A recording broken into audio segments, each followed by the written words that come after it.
오늘 사무엘상 13장 말씀을 가지고 공부하도록 그렇게 하겠습니다. 제가 상징 그림을 하나 그려보겠습니다. 412장입니다.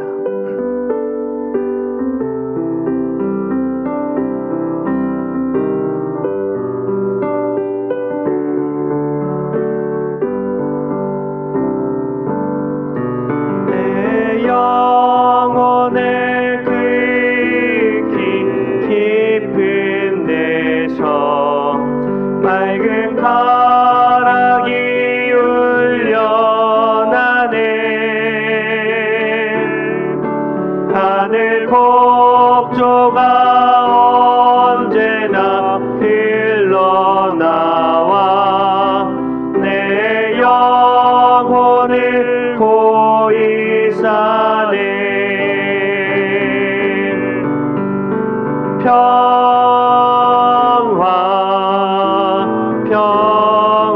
평화로다 하늘 위에서 내려오네.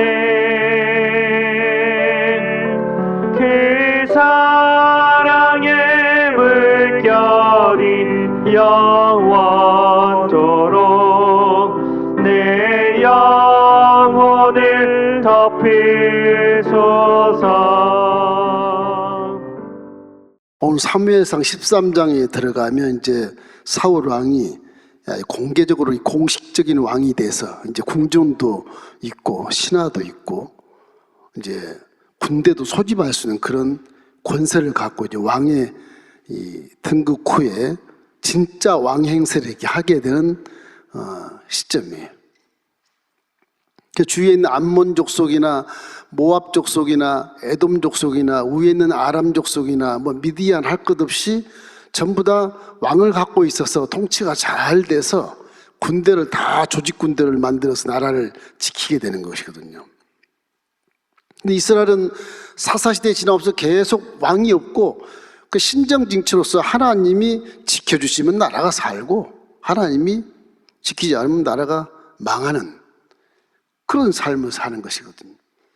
그건 이스라엘 백성들이 우리에게 왕을 세워달라, 그래야 이 나라를 지킬 수 있지 않겠냐, 이런 생각을 한 자체가 신본주의인 하나님을 믿는 그 신앙에서 벗어나서 이제는 인본주의적인 생각으로 자꾸 발전돼 가는 거예요. 자꾸 발전돼 가는 거예요. 제가 그림을 이렇게 그려놨는데 무엇인지 모르겠습니다, 여러분. 다른 게 아니고 이 역사, 시대 배경을 얘기하는 거예요. 제가 이거는 이제 철기 문화예요. 철기 문화라고 그래요. 칼을 제가 그려놨죠. 이거는 석기 문화라고 그래요. 청동기 정도 될 겁니다. 아마 청동기 문화. 여기는 이스라엘의 시대고, 여기는 블레셋이에요.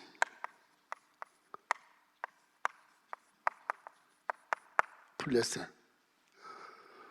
그래서 이 블레셋이라고 하는 문화는 철기 문화라서 석기 문화 정도야 뭐 다 칼로 치면 돌이 깨져버려요. 철은 절대 안 깨지죠. 누가 이기겠어요? 철기 문화가 이기죠. 인류 역사를 계속 나오면서 사람들이 이렇게 힘의 논리로 나라를 점령하고 전쟁에서 이기고 그러거든요. 힘의 논리로. 기술이 필요 없어요. 힘의 논리요. 힘이 세면 그냥 이기는 거야. 그 사람들이 전부 힘을 부과시키기 위해서 말을 타기도 하고, 뭐 이 병기를 만들어서 굴려서 막 쓸어버리기도 하고, 돌을 뭐 그냥 굴러내려서 죽이기도 하고, 전부 힘으로 이렇게 세상을 점령하려고 하는 그런 시대, 원시 시대의 삶이죠, 그게. 지금 우리가 생각해도 원자탄이 있으면 그냥 다 세계 점령할 수 있겠다, 그런 생각을 하지 않아요. 근데 실제는 이 모든 힘의 논리에 대한 부분은 마음의 논리하고는 전혀 다른 것입니다. 마음.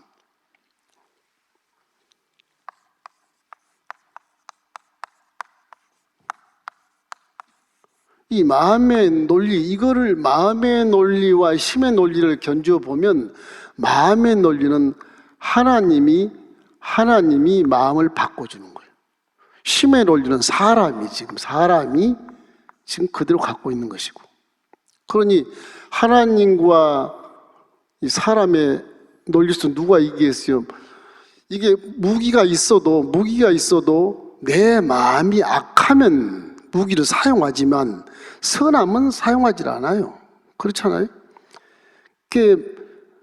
어떤 마음의 생각이 그리한즉 이인도 그리하다. 그런 말씀. 우리 마음속에 생각이 선하고 착하면 싸움을 하지 않지 않습니까? 평화롭게 살게 돼요. 내 마음이 약하고 욕심이 강해지면 힘의 논리로 정복하려고 그러고 사람을 죽이려고 그러고 그것을 승리라 그러고 그것을 전쟁에 대승했다 그러고 개선장군처럼 말을 타고 사람을 수천 명을 죽이고 나서 개선장군처럼 말을 타고 기국을 한단 말이에요. 그 박수를 치고 환영을 하고 그런 시대. 힘의 논리, 이거는 하나님을 떠난 논리입니다. 하나님을 떠난 논리. 우리는 이것을 결국에는 알아야 될 것은 뭐냐? 이게 이제 인본주의의 삶. 네. 힘으로 사는 건 내 힘으로 산다. 이게 이제 신본주의 삶.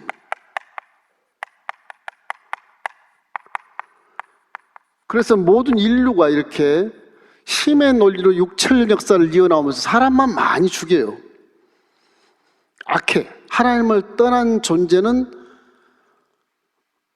영혼이 이렇게 단절이 되어 있기 때문에 영이 계시를 못 받는 겁니다. 못 받으니까 육체와 마음이 어떻게 살아야지?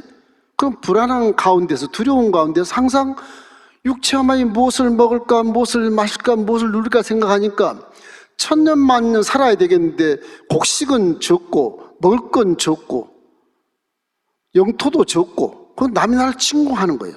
침략해서 천년만 살 것처럼. 그 전쟁을 일으키는 것이 이제 힘의 논리, 하나님 없이 전쟁하는 거죠.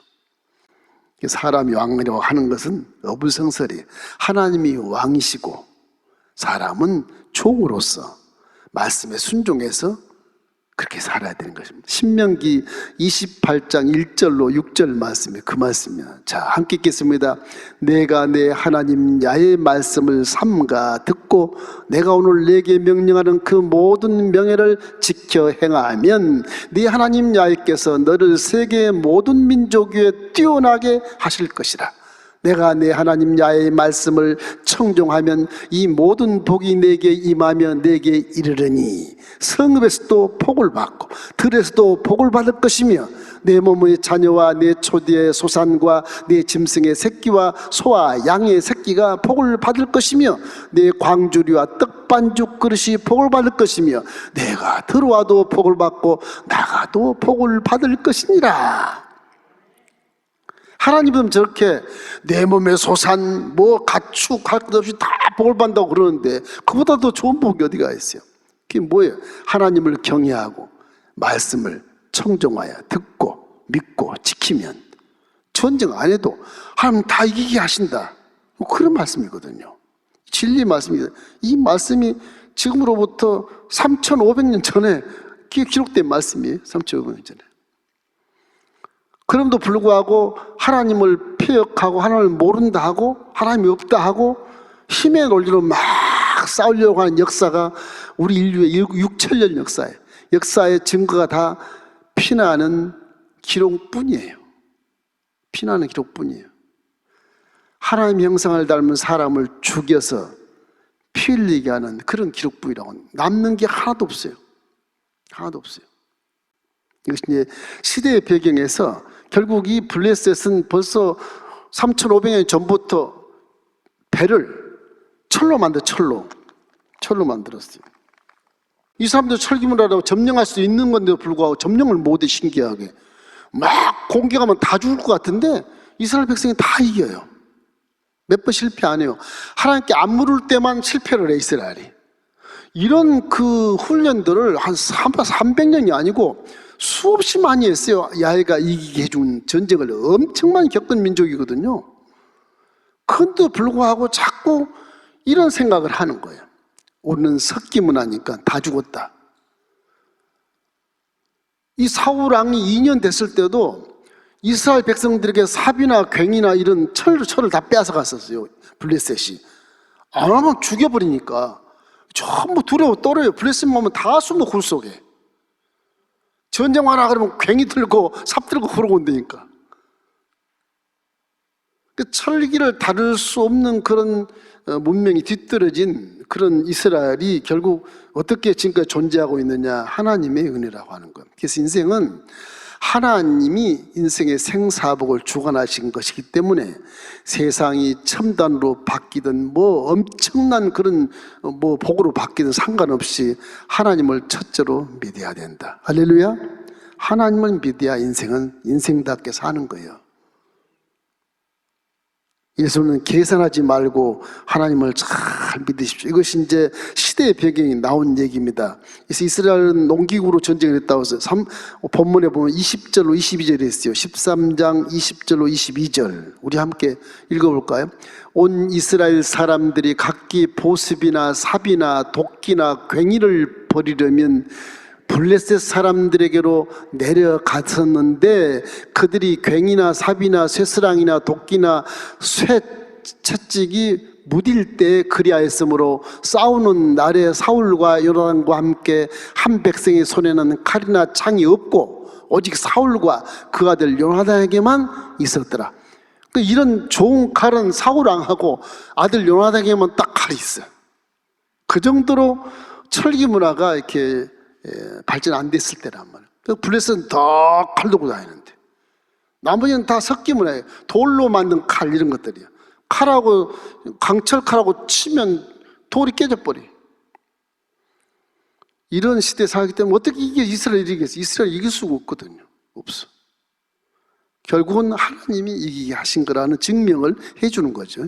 증명해 주는 거예요. 이렇기 때문에 이 시대 배경에서 우리가 이제까지 이 침공했던 블레셋이 어떻게 다 이렇게 철기문화인데 지고 갔을까? 조직적인 군대인데 왜 졌을까? 아무리 조직적인 군대고 첨단 문명을 가져도 하나님이 손 한번 깠다가 하면 다 사라져버리는, 하나님은 전지전능하시 무소부지 하신 그런 하나님이기 때문에 그런 것입니다. 이에서 블레셋의 병력은 아주 양적으로 질적으로 압도적으로 우세했어요. 이 보면 병거가 3만, 마병이 6천. 이스라엘 민병대로 사람이 괭이를 들고 나오는데 이 블레셋은 마병, 말 타고 오는 마병 6천, 병거, 철로 만든 수레, 그 안에 대포를 해가지고 병거가 3만. 상대가 안 돼, 상대가 안 돼. 전쟁의 직전은 뻔한 일이란 말이에요, 이것이. 절대적 열세이기 때문에 불안해요, 이게. 동원된 뭐 병사들이 봐도 불안하니까 다 탄력해 버린 거예요.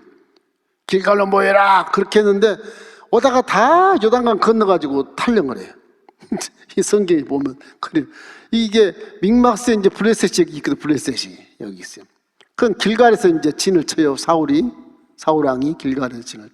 요나단은 지금 요나단 아들은 지금 게바에서 블레셋을 한번 냈다 쳤어요. 이게 때문에 문제가 생겨. 길갈로 다 와. 전부 백성 다 와 길갈로. 이게 이제 이런 철기 문화와 석기 문화니까 뭐 질 것 뻔하니까 다 요단강 건너서 가치밭 땅으로 도망을 가. 다 도망을. 남은 게 600명만 남아. 여기에 600명. 600명 가지고 뭐 하겠어요? 나라를 지키겠어요? 이게 힘들지 않겠어요? 사울 왕이 두려워 떱니다. 이제 두려워. 그래서 그때 생각하는 거예요. 와, 두렵다. 내 선조들이 했던 방법을 택해야 되겠다. 나에게도 경험이 있었지. 지난 11장, 12장에서 경험이 있었다. 암몬 족속이 왔을 때 사무엘 선지자가 기도해 주면서 치라. 그 쳤더니 이겼어. 우와, 이거 대승을 내가 왕권을 딱 획득했지 않느냐. 하나님께 물어야 되겠다. 그래서 사무엘과 약조를 해. 사무엘이 내가 길갈에 있으면 7일 되면 갈게. 미스바에서 7일 되면 갈게. 여기 미스바가 이쪽에 동일한 곳이 있어요. 근데 7일 되면 갈게. 미스바에 라마가 있고, 라마. 그 사무엘의 고향이 라마, 거기 예루살렘 바로 위에 있어요. 7일 후에 걸어서 갈게. 기다리는데 지금 사무엘은 죽을 지경이라 두려워서 지금 바로 위에 지금 믹마스에 지금 블레셋이 진을 치고 있는데 그냥 공격이 오면 다 죽는 거예요. 길갈에서 600명이 보고 다 죽는 거예요. 너무 급하니까 사울이 사무엘이 왜 안 오는 거냐 도대체 막 정갈해도 안 오는 거예요. 약조한 날짜가 아직 남아있어요. 일주일이니까. 근데 그걸 못 견디는 거예요. 이 사울왕이. 에라 모르겠다. 이건 뭐 블레셋은 지금 바로 위에 지금 믹마스에서 지금 여기서 진을 쳐가지고 블레셋이 지금 쳐들어오려고 하는데 이거 큰일 났다 이거. 거기서 저기는 철기 문화지 우리는 석기 문화지 이건 뭐 조직군대도 아니지 저기는 막 병거가 막 3만이 오고 이거 뭐 병마가 6천이 오는데 이건 그냥 두 손 달고 좀 항복해야 되잖아요. 안 되겠다. 예전 우리 선조들처럼 예배를 드려야 되겠다. 그래서 이제 길갈에서 성전에서 화목제와 번제를 드려요. 사울이 안 오니까 에이 내가 드린다 그러고 하나님께 묻고 기도했을 때 전쟁이 승리했으니까 내가 빨리 하나님께 번제를 드려서 화목제를 드려서 우리 죄를 용서해 주시고 이 석기문 하지만 이 철기문 이기게 해 주십시오. 번제를 드려요. 번제를 딱 드리고 나는데 끝날 때 사무엘이 딱 나타나. 그 하나님 아주 적시에 그렇게 만나게 한다고요. 하나님은 계획이 다 있어 그게. 네가 언제쯤 인본주의로 바뀔 것이다. 네가 지금 술수를 내고 꾀를 낼 것이다. 언제쯤 계산할 것이다. 다 아시는 게 하나님이. 그래서 사무엘이 와가지고 왕이여 무슨 일을 하오? 내가 얘기 좀 들어보십시오. 선지자님을 기다렸는데 내 지금 이 길갈에서 마음은 정신이 없습니다. 나라지 망하게 생겼습니다. 너무너무 급박하니까 내가 선지자 제사장이 오기 전에 내가 바로 하나님께 화목제를 드리고 번제를 드려서 하나님께 묻기 위해서 그렇게 번제를 드리고 전쟁을 승리하게 하려고 그렇게 했습니다. 그러니 왕이여 당신은 큰 죄를 지었소. 하나님 명령에 불순종했으니 왕의 자리가 멀지 않아 폐위될 것이오. 난 억울하단 말이야. 내가 번제 다 드린데 억울하지 않아. 너무 억울한 거예요. 억울하고 변명이 있고 핑계가 있어도 말씀에 순종하지 않으면 그건 아무런 효과가 없는 거예요. 이 번제라고 하는 것은 제사장만 드리게 돼 있어요. 제사장만. 왕도 못 드려요. 제사장만 드려. 그 성막 공부할 때 성막 안에 레인 제사장들만 쫙 있지 않습니까? 이따봐 여인들, 레인 여인들은 피 닦아주고 옷 빨아주고 이런 거, 뭐 창자 같은 거 닦아서 버리고 쓰레기 버리고 이런 거 하는데 일반 사람이 와서 왕일지라도 와서 제사를 못 드려요. 제사장이 들어줘야 돼. 다윗은 마음에 합한 자가 돼 사람 인정을 해요. 다윗은. 그래서 다윗은 성전에 들어가 성소에 들어가서 말씀의 떡도 먹어요. 급할 때는. 그럼 다윗은 제사를 지내요. 번제도 드리고 그래요. 다윗은. 그래서 다윗같이 훌륭한 사람은 마음에 합한 자라서 그는 왕이요 제사장이요 예언도 합니다. 사무엘처럼 다윗은 얼마나 하나님과 소통이 잘 되는지. 그래서 예언을 해. 하나님이 말씀을 주셔. 그래서 이 이스라엘 역사에 다윗같이 훌륭한 사람이 없어요. 신본주의에서 하나님을 신앙함에 있어서 다윗처럼 훌륭한 사람이 없어요. 그래서 이스라엘 국기는 별이에요. 별. 이 다윗별. 국기가 이렇게 돼 있어요. 이스라엘 국기. 이렇게 돼 있어요. 다윗별이요. 지금도 이거 씁니다. 이거. 다윗은 아주 독자적으로 하나님이 딱 그게 왕, 제사장, 선지자의 직분을 행할 수 있도록 자격을 줘요. 역사에 이런 사람 하나도 없어요. 이분밖에 없어요. 다윗밖에.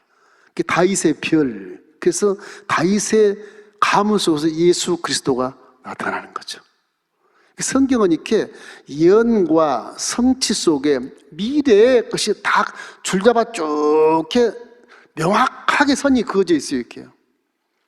우리 기독교라고 하는 교리는 어떤 종교가 아니고 살아계신 하나님의 말씀을 믿는 것이 확실하게 증거가 있고 그 조건이 있고 근거가 다 이렇게 있습니다. 안 믿을 수 없게 돼 있어요. 여러분 성경 특별계시를 이렇게 품에 안고 다닌 것, 특별계시를 우리가 공부하는 거, 이거 엄청난 특권입니다. 특권. 엄청난 특권이에요. 이 성경을 마음속에 새기면 반드시 복을 받게 돼 있고 세상을 승리할 수 있게 되는 것입니다. 이래서 우리는 전쟁에 번은이 질 걸 뻔히 아는데 불구하고 하나님이 승리하게 만드신 이런 기가 막힌 하나님의 역사를 생각할 때 무슨 일을 만나든지 하나님만 의지하고 하나님께 구하면 전쟁도 승리할 수 있고, 뭐 부도가 나고 나쁜 일이 생겨도 그보다 더 좋은 일을 전환시켜서 전화위복을 만들어 주시고 세옹지마 같은 그 놀라운 그런 기적을 우리에게 품에 함께 만들어 주는 것입니다. 그러나 이 사울 왕은 주변 블레셋이나 이런 것들 때문에 압도당하고 또 탈령병들 때문에 힘이 잊어버리고, 이건 뭐 2,000명, 1,000명 이렇게 놀아서 여기다 다 이렇게 해놨지만은 그거 가지고 싸울 수도 없는 입장이라. 그때는 무슨 전화도 없고 뭐 없어요, 그냥. 이래서 우리는 이런 그 전쟁에 대한 부분, 인생의 삶도 생존 경쟁에 피나는 전쟁인데, 이 전쟁할 때 무슨 일을 만나도 사울왕 같이 하지 말고 하나님 항상 예배를 드리고 항상 기도를 드리고, 이 신약 시대는 여러분이 제사장이니까 여러분 스스로 손으로 제사를 드릴 수 있는 거예요. 지금 구약 시대 같으면 여기 하나 들어오지 못해. 저 밖에 뜰에 있어야 돼요. 그리고 종들이 가서 제사를 대신 드려줘야 돼. 그러나 지금은 여러분 예수님을 통해 사람의 자녀가 되어버렸기 때문에 이제 만인 제사장이시더라. 만인 제사장이라 그냥 터벅터벅 성전을 구로 들어올 수 있는 거예요. 담대하게 올 수 있는 거예요. 여러분 다 제사장이니까. 특별히 여인들은 더 은혜가 넘치는 거예요. 성소에는 여인이 들어올 수 없게 되어 있거든요. 십자가 되어서의 은혜가 그렇게 은혜가 넘치는 거예요. 내 딸이고 내 자녀니까 들어올 수 있다. 그렇게 되어 있는 거예요. 그래서 하나님을 아빠, 아버지라 부르느니라. 그래서 우리는 다 이 사무엘 선지자처럼 우리 다 제사장입니다. 제사장. 제사장이 성경에 들어와서 지금 예물을 가지고 제사를 드리는 거예요. 지금 제사를 드린 거예요. 그 천주교는 그것을 잘 가르쳐줘요. 구약시대 모습으로 향을 피우면서 제사장복을 딱 입고, 그리고 제사를 드려. 천주교는 설교하는 게 아니에요. 제사를 드린 게 그냥 제사만 드려주면 하나님 영광 받으시. 기도는 저 밖에서 해야 돼. 근데 천주교는 밖에서 하는데 안에 다 들어가서 미사를 드리잖아요. 우리는 종교가 아니라 살아계신 하나님을 믿는 것입니다. 그래서 저는 이 시대에 따라 힘의 논리, 마음의 논리는 이제 순종하는 것을 예비하는 것인데, 하나님이 마음을 선하게 하면 이 칼이 있어도 안 휘둘러요. 사람을 죽이지 않아요. 마음이 선하면, 악하고 욕심 많으면 칼을 휘두른 거지. 그래서 이 힘의 논리보다 마음 논리가 훨씬 더 상위권에 있고 그 사람이 복을 받는 것이다. 전쟁한다고 복 받냐? 또 복수 나서 또 서로 싸우고 망하는 거다. 그래서 기독교의 교리에는 싸우는 것은 금물입니다. 마귀의 속성이라고 얘기를 해요. 절대 싸우면 안 돼요. 상대를 하나님의 얼굴로 표현하기 때문에 그래요. 사람을 죽이면 안 돼요. 하나님의 영상을 죽이는 것처럼 돼버린 거예요, 이게. 그렇기 때문에 선택됐는지 안 됐는지 모르니까 전도는 열심히 하지만 절대 이렇게 싸우거나 그러면 안 되는 것입니다. 이게 시대 배경의 이런 문화를 알고 우리가 이제 하면 되겠고, 이제 순종하고 불순종에 대한 그거를 우리가 생각해 보면, 사무엘 왕이 이제 사울 왕이 이렇게 3,000명 댁에서 이제 믹마스에 2,000명, 여기에 바로 예루살렘 갈릴리 여리고 바로 위에 믹마스에 2,000명, 이 기브아 쪽 게바에 1,000명 그렇게 해서 이제 해놨지만은 결국 블레셋은 엄청난 그런 군사를 가지고 침략을 하게 되는 것입니다. 무엇이 하나님 명령을 어기게 만드느냐? 아까 얘기한 것처럼 하나님의 뜻을 묻지 않기 때문에 자기 중심적인 판단으로 환경을 바라보고 지금 급해서 제사를 드리고 급해서 지금 명령을 순종 못하는 거거든요. 이유가 있어요. 틀림없이 이유가 있는데, 그 이유가 무엇이 됐든 간에 순종이 전제되지 않고는 제사를 드리는 것만으로 승리를 보장할 수 없는 거예요. 그 제사보다 순종이 앞이에요, 원래. 예, 그죠? 그러니까 사무엘상 15장 22절 말씀에 그런 말씀이 있어요. 순종이 제사보다 낫고, 그러니까 순종을 전제로 드려야 제사를 받으셔요. 그러니까 순종이 제사보다 낫고 듣는 것이 수양의 기름보다 나으니 그랬어요. 들으면 믿음이 오지 않습니까? 믿음. 들으면 그리스도의 말씀으로 말미암느니라. 믿음은 들음에서 온다. 그런 것처럼 그래서 순종이 전제되는 삶을 살아야 돼. 그래서 잊지 말고 믿음의 방법을 놓쳐서는 안 되는 것입니다. 아무리 불안하고 절박한 상하에서라도 하나님께 먼저 묻고 생사복을 주관해서 하나님께 먼저 순종해야 결국은 우리가 승리할 수 있다는 것을 알게 되지 않습니까?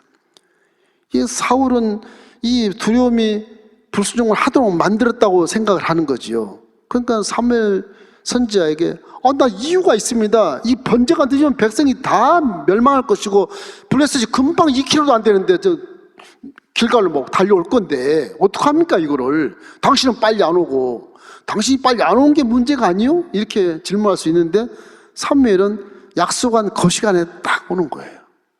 7일에 만나자. 그 안에 전도팀이 어떡하지? 그건 사람 걱정이지 하나님은 알고 계시는 거거든요. 전쟁이 안 터져요 그 시간에. 뭐 사울왕은 막 부러워서 두려워서 어쩔 줄 모르고 막 그래서 번제를 먼저 드려버린 거예요. 이래서 죄를 짓게 되는 것입니다. 기다리다 못한 사울이 스스로 번제와 화목제물을 드리는 이것 때문에 결국 왕의 위치가 흔들리게 됐다. 이러니 제사를 먼저 드려야 한다는 그 수단, 요 수단이 번제인데 그 전에 말씀에 순종해라. 약조를 해서 하나님 보는 앞에서 하나님 앞에서 약조했으면 그 약조에 순종해라. 그런 것입니다. 그러면 인생이란 거는 전도서 12장 13절 말씀처럼 일의 결국을 다 들었으니 이제 솔로몬이 다윗 시대 1000년, 예수님 전 1000년 전, 한 950년 전에 솔로몬이 그 말, 우리 선조들의 일을 다 알고 역사를 다 들었으니까 이제 남는 거 뭐냐, 하나님을 경외하고 그 명령을 지킬지어다. 이것이 사람의 본분이라. 그렇게 명확하게 아주 하나님의 법처럼 딱 새겨놨어요. 이게 최우선이라요. 최우선. 하나님을 경외하고 그 명령의 말씀을 지켜 행하면 대한민국도 엄청난 고차원적인 그런 선진국으로서 지구촌을 다 이끌어갈 수 있는 그런 민족이 될 수 있어요. 그래서 우리 대한민국 앞으로 희망이 있는 것은 54,000교회 이상이 좀 땅덩어리에 지금 하나님 몸된 성전을 세우는 것은 하나님이 딱 품고 있는 것 같은 느낌이라고. 이게 느낌이라고. 그걸 알아야 돼. 우리나라는 결국 망하지 않고 아주 훌륭한 그런 나라로 성장 발전하게 될 것입니다. 이렇기 때문에 어떤 비상수단으로 내 생각대로 하나님께 제사를 먼저 드린다 그래서 그것이 뭐 응답이 있다, 그런 건 보장할 수 없는 거예요. 말씀에 순종해. 먼저 말씀에 순종하고 제사 드릴 때 그때 드려야 돼. 지금은 우리가 제사장으로서 만인 제사장 시대 살기 때문에 얼마나 행복한 시대 사는지 몰라요. 여러분 성전 안에 들어온 것만 해도 행복한 거예요. 이거. 교회만 봐도 행복한 것이고 구약에 비춰보면 성전만 봐도 행복한 거. 다 그 속에 들어가고 싶은 거거든. 해막이 딱 쳐 있는데 2m 높이니까 안 보여. 이게 해막 안에가 안 보여요. 사울 하나님 앞에서 일생일대 실수인 그런 월권 행위를 하게 되기 때문에 왕이 망령되 행했습니다. 이렇게 엄중한 책망을 사무엘이 사울 왕에게 하는 겁니다. 그러니까 제사장만 번제를 집행하고 예배를 드릴 수 있기 때문에 그런 것이거든요. 법이 그래. 법이 왕이 드리게 안 돼 있어요.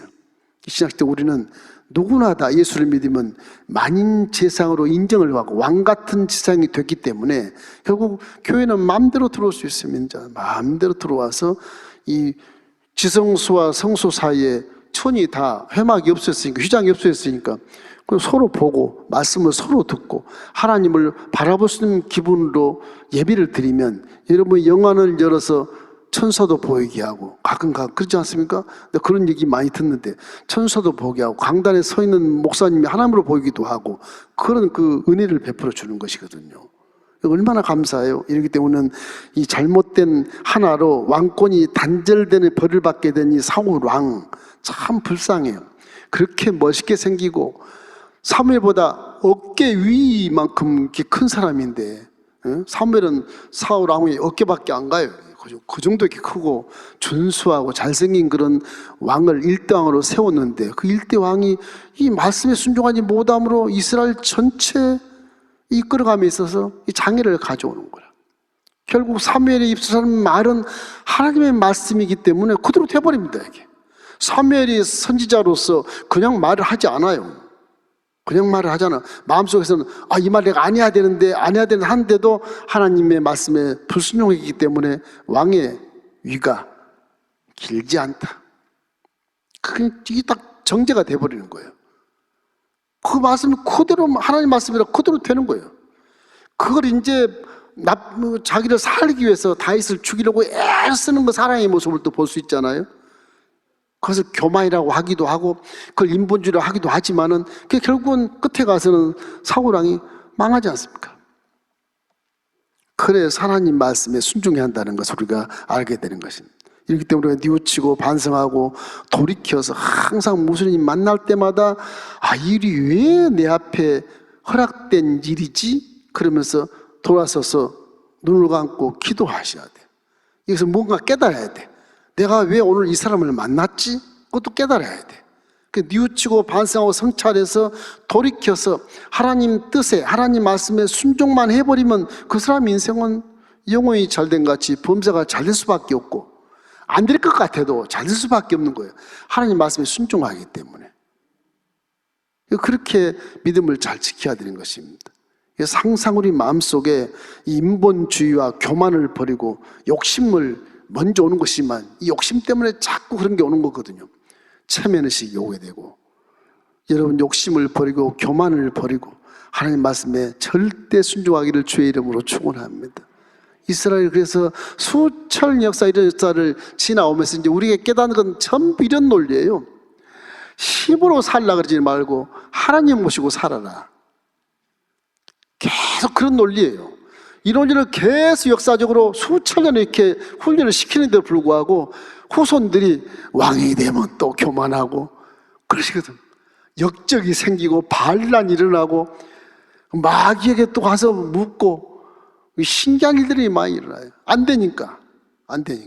자기가 또 교만하기 위해서 신령하기 위해서 엉뚱한 일을 벌이고 후설하고 막 그런 왕도 있고 그래요. 우리 삶도 지금 그렇지 않습니까? 내 주위 환경, 내 체면, 내 어떤 그런 인격에 맞게 명분을 세워서 하나님 말씀을 호도해서 해석한 경우도 있고, 상대를 명분을 삼아서 이해시키고 설득시키려고 애를 쓰고 그런 것도 있는데, 말씀에서 벗어나면 아무런 효과도 없고요. 말씀에서 벗어난 성공은 있을 수 없는 겁니다. 있을 수 없어요. 그 때문에 참 이 하나님 믿는 것이 어렵다고는 하나 말씀대로만 살면 쉬운 것인데, 환경이 이것이 자꾸 장애를 주는 거예요. 자꾸 유혹받고 미혹받는 것도 있을 것이고, 그래서 우리가 믿음을 지키기가 힘들다. 그래서 뭘 주세요? 여러분 속에 성령이 와 계시는 거예요. 얼마나 감사해요. 사울 왕에게 성령을 줬으면 절대 그렇게 못하죠. 사울 왕이 암몬하고 싸울 때 성령 역사하셨어요? 하나님이 영임해서 암몬을 그냥 내리쳐버렸어요. 그래서 공식적으로 왕으로 딱 든 거예요. 그때부터 월급도 받고, 그때부터 궁주도 만들고 신하도 있고 그랬어요. 이제 군대도 막 조직하지 않습니까? 이제 그 정도로 왕의 이 조직을 딱 갖고 있거든. 위치가 굳건하게 된 거거든. 2년 됐는데도 그 안에 성령이 계시면 얼마나 좋았겠어요. 성령이 계시죠. 우리는 왕이 아니래도 성령이 여러분과 제 속에 와 계신다는 것이, 그것이 감동할 일이고 감사할 일이거든요. 그 성령을 항상 여러분 인정하면서 의지하십시오. 여러분은 반드시 성령 아버지가 계시기 때문에, 아버지가 내 안에 계시니 감사합니다. 성령과 대화하고 감사합니다. 함께 동의하시니 감사합니다. 성령 나를 도와주시고 보게 하시고 듣게 하시고 깨닫게 도와주시고 내 손과 발이 하나님 말씀에 순종하게 도와주십시오. 밝은 빛 가운데만 살게 해주십시오. 이게 좋은 길로만 인도해 주십시오. 이렇게 하면 성령이 기쁘셔서 기지개를 쫙 펴고 언젠가 내 육체에서 느낄 수 있을 만큼 그런 감각도 주시고 귀에 들리는 음성도 들려주시고 꿈과 환상도 보여주시고 그런다니까요. 그 성령을 항상 여러분 인정하시는 게 좋아. 믿음을 지키기 위해서는. 내가 믿음을 지킬 수가 없어요. 절대 지킬 수 없어요. 왕도 못 지키는데요. 못 지켜요. 내 안에 성령이 지키게 해야 지킬 수 있어요. 어떻게 성령과 함께 동의해야 되느냐? 결국에는 세상에 이런 흙탕물 튀기는 그런 것들인데 세마포에 튀겼기 때문에 그걸 자꾸 씻어내야 됩니다. 자꾸 씻어내야 됩니다. 어제 제가 태양열 발전기를 그걸 그려놓고 여러분 설명했지만 내 마음에 그 열판이 항상 물로 깨끗이 씻어져야 말씀의 빛이 딱 비치면 그것이 전기가 돼서 에너지가 돼가지고서 내가 해야 될 일에 가서 사용이 되고 내가 해야 될 열매를 맺게 하고 내가 성공해야 될 곳에 승리를 맺게 하고 그러는 것이거든요. 그 성령이 이걸 다 이끌어 주시는 것입니다. 성령이 말씀의 빛을 딱 피우면 성령이 말씀의 빛을 가지고 내 잘하는 것으로 은사로 열매로 활용해서 내 환경이 잘 되게 만들어 주시고 복을 나눠 주시는 것이거든요. 이렇기 때문에 인생은 그렇게 살아야 됩니다. 얼마나 좋아요. 우리 시대는 신약 시대는 성령이 와 계시니 얼마나 좋아요. 하나님이 자녀 삼으셨잖아요. 왕자와 공주입니다. 여러분은 쉽게 얘기하면 그래요. 하나님이 만왕의 왕이시니까 만왕의 왕 중에서 가장 높은 최고 만왕의 왕 중의 아들 딸이니 시시한 왕들보다는 훨씬 낫다니까요. 그렇잖아요. 그 제사인데도 왕 같은 제사이에요. 여러분은 왕 같은 제사장. 그 거룩한 나라의 백성이고 우리 하나님의 것이기 때문에 하나님의 양이고 그러면 하나님이 주인이 푸른 초장과 실말 먹고 인도해 주시기 때문에 다윗이 그런 관점에서 다윗은 예수님이 1000년 전에 시편 23편을 지었다니까요. 야인은 나의 목자시니 내게 부족함이 없으리로다. 그 당시에는 야이란 말밖에 몰라. 아버지란 말을 못해. 어디 감히 하나님께 아버지라고 그래요. 아버지 이름도 제대로 못 부르는데 지어봐 그것만 부를 수 있어. 아도니아 그 정도 불렀었어. 하나님 이름 못 불렀어요. 못 불렀어요. 그래서 여호라고 그러는 여호라 야이라고 그러는 거. 야이는 나의 목자시니 내가 양이니까 하나님 것이니까 내게 부족함이 없으리로다. 왜? 내 양의 주인이 목자가 다 이끌어 가니까 난 부족하면 순종만 하면 돼. 그 한 절로서 우리는 인생을 잘 살 수 있어요. 한 절로. 다른 성경 몰라도 하나님 내 아버지시고 내 목자시니 나는 양이니까 내가 양이라고만 생각하면 그냥 순종할 수 있어요. 그냥 순종할 수 있어요. 그럼 내 주인 어디 갔어? 주인 어디 가셨어? 나를 인도해 주세요. 그럼 하나님이 인도해 주는 그런 모습으로 이끌어 가는 것이거든. 그 푸른 초장과 실말 먹고 나를 인도하시는도다. 내가 사망의 음침한 골짜기를 다닐지라도 해를 두려워하지 않을 것은 주께서 나와 함께 하심이라. 이거 성령이와 함께 한다는 거 똑같은 겁니다. 지금 예수님 오기 전 1000년 전에 그렇게 말씀해요. 다윗은 주가 나와 함께. 어디가 다윗 함께 없어. 우리는 예수님을 통해서 믿으니까 성령이 내 안에 와 계세요. 지금 함께 하시는 거예요. 함께. 그러니 항상 우리가 야훼의 집에 영원히 거하는 것, 그 한 가지가 딱 우리의 결국 목적지예요. 그런 목적지예요. 그래서 우리 신학시대 신앙이라고 하는 것은 종교가 아니고 완벽한 신앙입니다. 완벽한 그런 하나님의 살아계신 걸 체험하면서 하나님과 동행하는 지금 삶을 살고 있기 때문에 아무것도 염려하지 말고 모든 일에 네 힘으로 하려고 그러지 말고 기도와 간구로 하나님께 아뢰되 감사함으로 아뢰라. 이것이 믿음이니라. 그런 거예요. 굉장히 쉬운 것 같은데 우리는 기도와 간구를 하지 않고 자꾸 내 힘으로 뭐를 하려고 그러고 술수방법을 찾으려고 그러고 인본주의 생각을 가지고 저 왕처럼 먼저 막 제사를 드려버리려고 그러고 이렇게 말씀에 불순종하니까 결국 믿음이 다 사라져버리고 하나님 역사하지 않는다니까. 지금은 하나님이 역사할 수 있도록 완벽하게 신학의 구조를 다 갖춰놨습니다. 쉽게 믿기도 하고 완벽하게 승리할 수 있게 만들어놓은 교리의 구조가 신약시대는 0.001%도 마이너스가 없어요. 딱 차 있어요. 완벽하게. 누가 성경 읽으면 다 믿게 돼 있어요. 이게. 하나도 안 믿을 속에 다 믿게 돼 있어요. 거짓이 아니고 이건 하나님 말씀이기 때문에 그래요. 그래서 뭐 성경 공부를 열심히 해야 돼. 이런 것은 좀 죄송한 얘기 하나님 앞에 스스로 알아서 성경 충만 성경을 잘 읽고 통독하고 이렇게 해서 스토리만 알지 말고 그 안에 있는 의미를 부여하는 4차원의 영적인 활동을 우리가 잘 알았을 때 믿음이 온전케 되게 되는 것입니다.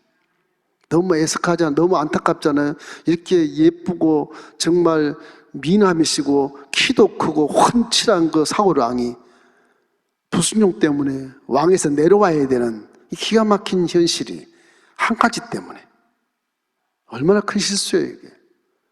그럼 우리는 항상 하나님의 말씀을 벗어나지도 말고 하나님 말씀을 월권 행위도 하지 말고 양으로서 겸손하게 말씀에 순종하고 내 안에 계신 성령님과 함께 빛 가운데서 거룩한 신앙생활을 주의 이름으로 축원합니다. 그럼 승리할 수 있습니다.